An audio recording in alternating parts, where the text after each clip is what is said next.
ఓ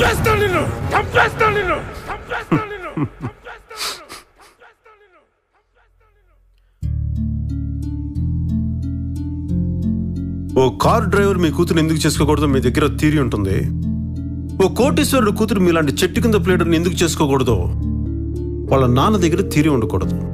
అంతేగా? మీరేమో డైరెక్ట్గా దండలతో వాళ్ళ ఇంటికి వెళ్ళిపోవచ్చు, కానీ మీ కూతురు మటుకు సూట్ కేస్తే కనపడినా తట్టుకోలేరు. భుజానికి దెబ్బ తగిలిందని కుటుంబాన్నే వెలేసేస్తారు, కానీ మీరు మాత్రం డైరెక్ట్గా గన్ తలకి పెట్టేయచ్చు. మీది ప్రేమ, అవతల వాళ్ళది వ్యామోహం. మీరు చేస్తే ఆదర్శం, వేరే వాళ్ళు చేస్తే ఆవేశం. మీరు అరిస్తే మమకారం, మా తాత అరిస్తే మటుకు అహంకారం. అంతేగా? అసలు ఎవడ్రా నువ్వు? ఎవరు చేయి పట్టుకుని ఇంట్లోంచి బయటకు వచ్చేసారో ఆవిడ మేనలుండి. ఎవరి జ్ఞాపకాలతో 25 ఏళ్ళుగా ఒక ఆయన కాలిపోతున్నాడో ఆయన కొడుకుని. ఎవరి కోసం అక్కడ ఒక ప్రాణం కొట్టుకుంటుందో ఆయన మనవండి. కొన్ని వేల కోట్లు, 10 దేశాల ఫ్యాక్టరీలు, 1,00,000 మంది కార్మికులు, ఇవేవి తృప్తిని ఒక పేదవాడిని, నందాకి వారసుడిని. అప్పటికిప్పటికి ఏం మారిందత్త? అప్పుడు ఆయన చేతిలో, ఇప్పుడు ఈయన చేతిలో. అంతేగా తేడా? అప్పుడు మా తాత చేసిన తప్పు అయితే ఇప్పుడు మీరు చేసింది కూడా తప్పే. నీ కూతురు వదిలే, నేను తీసుకుపోతాను. ఇప్పుడు మీరు రైట్ అయితే అప్పుడు ఆయన కూడా రైటే. నువ్వు రా, నేను తీసుకుపోతాను. ఇదంతా నా తెలివితేటలతో నేను కన్విన్స్ చేయడం చెప్పట్లేదత్త. నువ్వు తాత మీరిద్దరు చేసిన తప్పని చెప్పాలని నా ఉద్దేశం. ఆయన ఆవేశం ఖరీదు నిన్ను పోగొట్టుకోవడం అయితే నీ కోపం ఖరీదు 25 ఏళ్ళు పుట్టిల్లు వదులుకోవడం. అత్త ఆ రోజు నువ్వు ఇంట్లోంచి వెళ్ళిపోయేటప్పుడు ఒక్క క్షణం గుమ్మం దగ్గర కనుక ఆగుంటే నీకు ఇంకో అరుపు వినిపించుండేది అత్త. అదే అరుపుగా నువ్వు వినుండుంటే ఈ 25 సంవత్సరాలు ఇంకోలా ఉండేది అత్త, ఇంకోలా ఉండేది.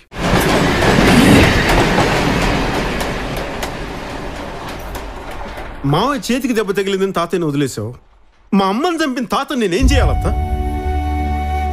ఇంట్లో 10 ఏళ్లుగా పేలకుండా ఉన్న తుపాకి ఎందుకు పేలింది? నీ వల్ల కదా? మరి నిన్నెంత ద్వేషించాలి, ఆయన ఎంత ద్వేషించాలి? కానీ అలా నేనేం చేయలేదే. చిన్నప్పుడు ఆయన చేయబట్టుకునే పెరిగాను. ఈ రోజు కూడా ఆయన అడిగారనే నీ ఇంటి డ్రైవర్గా చేరాను, నీ కార్ డోర్ తీశాను. ఇప్పుడొచ్చి ఆయన ఇంటి డోర్ తీలేవా అత్త? జీవితంలో ప్రతి సమస్య మనిషికి 2 దారులు ఇస్తుంది. ఒకటి ప్రేమతో ఉన్నది, 2 ద్వేషంతో నిండింది. నేను మొదటి దారి ఎంచుకున్నాను, నువ్వు 2వ దారి సెలెక్ట్ చేసుకున్నావు. ఒక్కసారి నా దారిలోకి చూడొత్తా, ఒక్కసారి.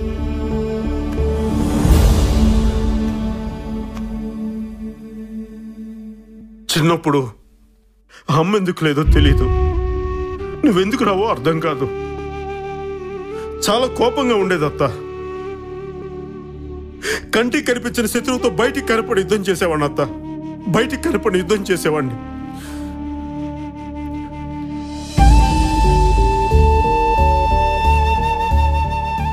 బాగుండడం అంటే బాగా ఉండడం కాదత్త, నలుగురితో ఉండడం, నవ్వుతూ ఉండడం. అందుకే మేము ఎంత సంపాదించినా నువ్వు లేని లోటు అలాగే ఉండిపోయిందత్త. ఇప్పటికి మేము తినేటప్పుడు ఒక కంచం, ఇంట్లో ఒక గది, మేము సంపాదించే ప్రతి రూపాయలు ఒక పావలా నీకోసం అలాగే ఉంచేసామత్త. నువ్వంటే మాకు చాలా ఇష్టం అత్త. నువ్వు ఒక మాట చెప్పు, కష్టం నీ కాంపౌండ్ వాళ్ళు దాటకుండా కాపలా కాస్తాం. ఎప్పుడో ఒక్కరోజు జరిగిన తప్పుకి 25 సంవత్సరాలుగా సారీ చెప్తూనే ఉన్నావు అత్త, సారీ చెప్తూనే ఉన్నావు. ఇంకా వెయిట్ చేయడం మా వల్ల కాదత్త, మా వల్ల కాదు. కుదిరితే క్షమించు, లేదంటే శిక్షించు, కానీ మేము ఉన్నామని గుర్తించత్తా. దయచేసి గుర్తించు, దయచేసి గుర్తించు.